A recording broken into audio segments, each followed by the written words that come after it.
Okay, look, sticking the finger in. We ain't sticking it in his ears, but what I want you to see, there's police over here. There was a police car parked up over here also. And I talk about this. Whenever I plan to do something, whenever I arrive at my destination, there would always be police there or either fire trucks there. And, it happens all the time, right? And so, like I said, it's not a coincidence. I had to go drop off this package to the drop-off point.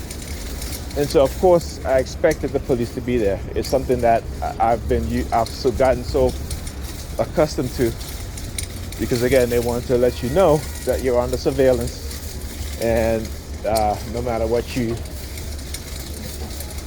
do or say, even if I don't say anything out loud, even if I'm not on my computer looking for an address where I need to go to, so I can just say in my mind, okay, I'm going to go here. And I used to do this before just to test it out. And yep, same thing will happen. This is how I know that I was microchipped, right? And so as I said, microchip, you hear the car honking, beep beep, right? There's just certain keywords that I would say that would trigger a response like that, either a car honking or police siren, right? So, which is again, just like I said, as a TI, you don't believe in coincidences, because it isn't coincidental. It's always planned, executed, put into action, whatever you want to call it. Okay? But again, just showing you guys and documenting it, as well as explaining it so you guys will understand, right, as to the reason why. Okay? It is, and what you see now is that you'll see a lot of holding water bottles. I see you just did, and normally they would like shake the water bottle up and down, and then they would walk past me as he just did. This little kid right here, Jewish kid, sticking his tongue out, all right, or opening his mouth. There's a certain action that they do, all right. So why didn't they want me to ship this package out? So what that package was, is my ex-fiance, her daughter, she's into music. She has a YouTube channel. She taught herself to speak Japanese, and she sings these Japanese anime, and she does videos for it on YouTube. So I said, you know what, I have an extra computer there. I can't sell it because they won't let nobody buy it from me, right? The main purpose of me building a computer was to sell them, just to have a little extra cash on the side,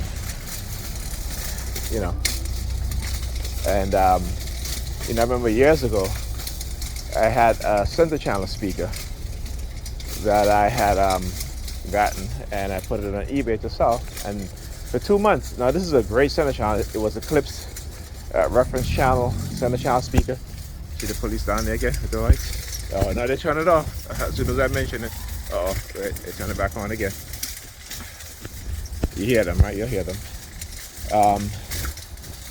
Right, so again, a great center channel speaker. Okay, the speaker was worth, even in its state, it looked pristine, looked new, and it was worth at least, I would say, $250, right? But because I think I got it for free or for $50, something like that. Maybe I paid very little money for it. So I decided to put it on eBay to sell. But of course, these criminals, had it up there for a month. Now, usually speakers like those, they sell right away, right? Because people are always looking for a home theater equipment, right? So whether it be speakers or what have you. And I think I had put it on sale for like around, I was sold it for like $150. Again, when I look at other listing, it was at least $300 to $400 for that speaker, because brand new. I think that was brand new. I think the speaker was listed for around $600. Okay, so like I said, it looked brand new because the person that had it took very good care of it, and so I had to take off the listing off of eBay, and I ended up using it myself because, again, and they kind of let me know how long they've been trying to sabotage me from not just me but other TIs. If you're business minded, and they target you for it, if you're they'll promise you, okay, well, we'll help you to create your business, you become successful. But again, like I said, you have to be a gatekeeper. For me as a black person, you have to be a gatekeeper, right? You cannot assist other black people. It's like how they have like these wealthy bourgeoisie black people. They don't uh, go back into the community and build anything, right? They build nothing at all, right? Whereas other groups you see, they build things. They build hospitals. You can in New York, you can go all around New York. You'll see Jewish hospitals, right? You'll see hospitals that were built by other communities, right? But when it comes to the black community, black people, we don't build those things. We don't build hospitals. We don't build school. And this is why I talk about Dr. Umar Johnson so much, because here's a black man who's actually doing something, and they've turned the black community against this man, right? You know what I'm saying? Like in their mind, they think that to build a school and to operate a school, it costs $50,000 or $100,000. No, there's so much that go into building a school. There's the safety, there's the plumbing, the electrical work, all these things. Then there's hiring of vendors, food. You got to hire teachers. All these things. You got to have insurance. All these things that you have to build, right? I mean, it just goes to show you that we have, as a people, we have no concept of what it takes to build those type of institutions.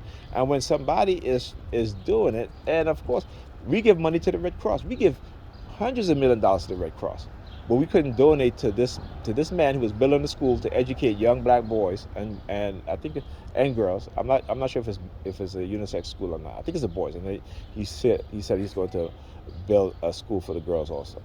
Right?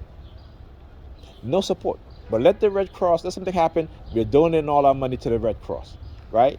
And we don't say anything when we know this, that the Red Cross only spend 10% of what they take in donations on actual causes that and what they raise the money for. 90% of the money that they raise, it goes into their salary, goes into the operation of this nonprofit organization.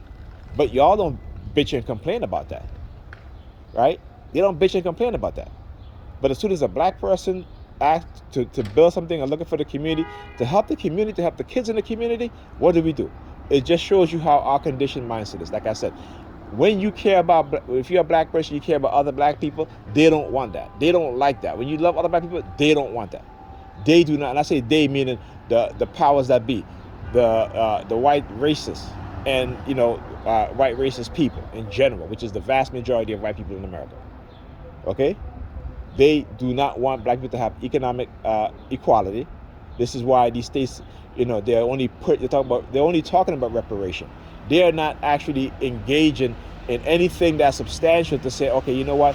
For how long have they been talking about what we need to look into? We're going to do this study. We're going to do that. So what they do, they keep passing these referendums or whatever you want to call it, to look into. It's always to look into, right? We just passed this resolution to look into what we can do see how we can study reparations for those people. They've been saying that shit for decades. Okay? All right? For decades. And I would say, they're like dangling the carrots in front of the donkey. I can't even say horse, right? Because again, you hear the sirens. Yes, don't take it as an insult, because this is how we're conditioned. We're conditioned to where they dangle the carrot in front of those people's faces, and they get all happy and they get all excited and such, and they do this every year, for decades, every year.